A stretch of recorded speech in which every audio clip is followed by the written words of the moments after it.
Breaking news today. A tension-packed political drama is unfolding right now between the US and Nigeria. It started when former President Donald Trump made a very bold move, publicly accusing Nigeria of failing to protect Christians from violent attacks by insurgents. He went as far as to say that if the Nigerian government doesn't act to stop the attacks, the US would withdraw all aid and possibly take military action against the country. In his statement, Trump didn't hold back, warning that the US could go guns a-blazing into Nigeria if the killings don't stop. He called Nigeria a country of particular concern, pointing to the persecution of Christians as one of the central reasons. Now, as you can imagine, that statement didn't sit well with many people in Nigeria.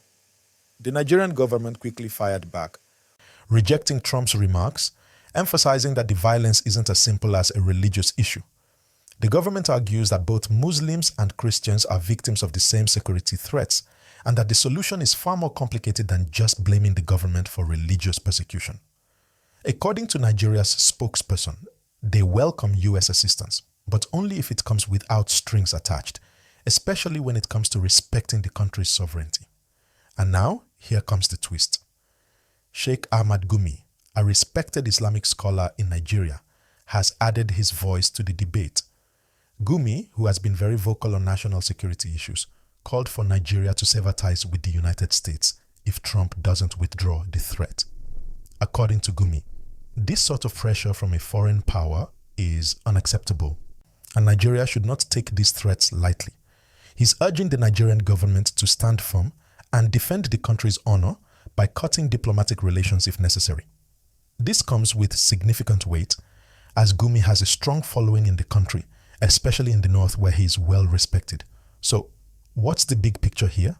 It's not just about the US and Nigeria, but a complex web of security, religion, and international relations. Nigeria has been battling insurgencies for years, with groups like Boko Haram and ISIS West Africa wreaking havoc, and the government has struggled to get a handle on the violence. Christian and Muslim communities alike have been targeted, and the fear is widespread. The US has been one of Nigeria's partners in the fight against terrorism.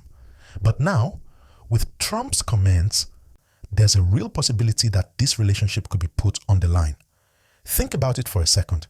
If the US follows through with its threat, the consequences for Nigeria could be far-reaching. The country might lose critical military and economic support from one of its biggest allies.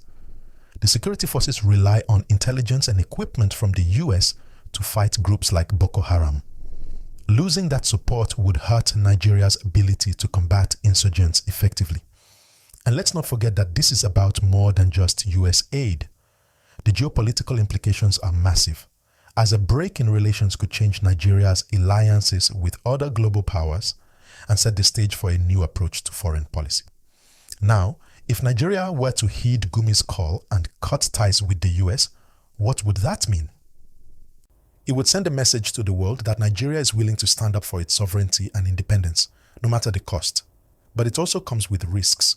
Nigeria might be left without critical international partnerships, especially when it comes to security. Losing the US as a partner in the war against terrorism could leave Nigeria more vulnerable to extremist groups. But Gumi believes that Nigeria has the strength to fight its battles on its own without being dictated to by foreign powers. The tension between these two powers could have a ripple effect, not just for Nigeria, but for the broader African continent. Other African nations are watching closely. If Nigeria cuts ties with the US, it could shift the balance of power in the region. Other countries might start rethinking their relationships with the US, especially if they feel their sovereignty is being threatened. This could even change how the US engages with Africa as a whole. But the question remains, is it worth it? Should Nigeria take the risk of severing ties with a global superpower over a diplomatic disagreement? Or should the government try to de-escalate the situation, engage with the US, and work on improving the security situation at home? There's no easy answer here, and the path Nigeria takes will have far-reaching consequences for both domestic politics and international relations. So, what's next? Well, right now, the Nigerian government is facing pressure from all sides. The domestic security situation is unstable, and foreign intervention may not be the best solution, especially if it undermines the country's sovereignty. But that doesn't mean Nigeria can afford to ignore the pressure from the US. It's a delicate balance that the government has to navigate carefully, with no clear or easy way out. And this is where it gets even more complicated. The issue of religious violence is at the heart of it all. Whether you're Muslim or Christian in Nigeria, the truth is that both groups have been caught in the crossfire of terrorism and insurgencies. There's a common enemy, extremists who have no regard for human life, whether you follow Christianity or Islam.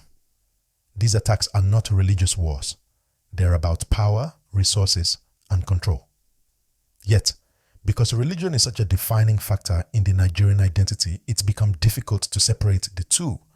But let's not lose focus on what's really at stake, the lives of the people. Nigerians, no matter their faith, are the ones paying the price for this violence. Every day, civilians are caught in the crossfire, families lose loved ones, and communities are torn apart. The government's responsibility is to ensure the safety and well-being of every Nigerian, whether they are Christian, Muslim, or any other faith.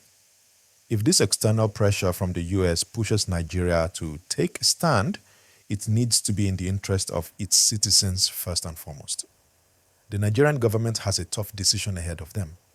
They are caught between maintaining good relations with the US, which has been a crucial partner in counterterrorism efforts, and protecting their national pride and sovereignty. The last thing they want is to appear weak or as though they're giving in to foreign pressure.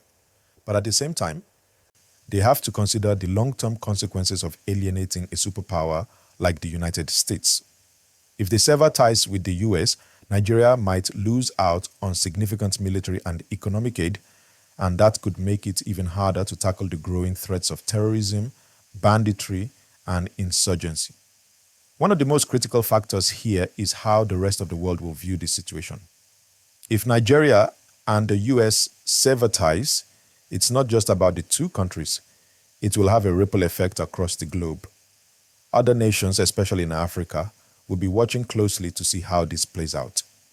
If Nigeria takes a stand and decides to cut ties, it could inspire other countries in Africa to rethink their relationships with the West, especially if they feel that their sovereignty is being threatened or disrespected. But let's not forget the reality on the ground for Nigerians. The insurgency has ravaged communities across the country, with both Christians and Muslims being affected by the violence. The attacks aren't driven by religious hatred, but rather by the need for control over territories and resources. This is something that has been overlooked in the international narrative. By focusing only on the religious aspect, many are missing the bigger picture. It's not about Christians versus Muslims. It's about a terrorist ideology that is terrorizing innocent civilians, regardless of their faith. The Nigerian government has acknowledged that the situation is complex, and it needs more than just external pressure to resolve it. It needs to invest in long-term solutions, such as improving intelligence, strengthening local security forces, and addressing the root causes of extremism, like poverty, unemployment, and social inequality. But those solutions take time, and in the meantime, lives continue to be lost. Now the question is, how will the Nigerian government respond to the pressure from Trump and the US? Will they try to de-escalate the situation, or will they stand firm and sever ties? If they choose to de-escalate, what will that look like? Will they issue a formal response to the US, explaining their position and pushing back against the allegations of religious persecution? Or will they take a more diplomatic approach and seek to engage with the US to address the broader security concerns in the region? There's also the possibility that Nigeria could use this situation to rally its own citizens behind the government's efforts. It's a delicate balancing act, as they don't want to appear weak or like they're giving in to foreign pressure. But they also need to demonstrate that they are working to protect all Nigerians, regardless of their religion, and that they are committed to tackling terrorism head on. The government has already made it clear that it will not tolerate any threats to Nigeria's sovereignty, and they are prepared to defend their interests on the global stage, In the meantime, the people of Nigeria continue to bear the brunt of the violence.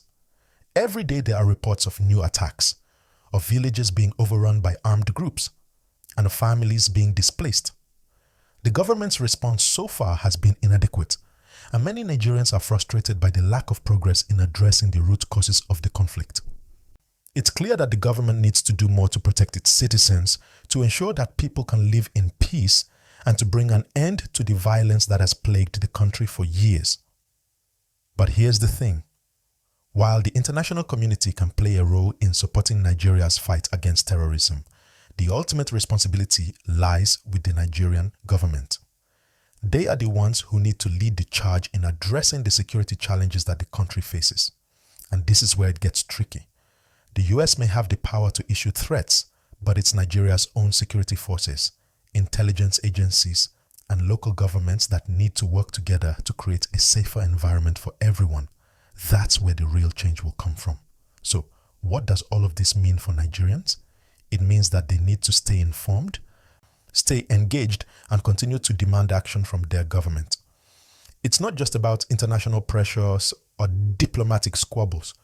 It's about the safety and well-being of every Nigerian citizen. The government needs to hear from the people, and it needs to understand that this is not just a political issue. It's a matter of life and death for many Nigerians.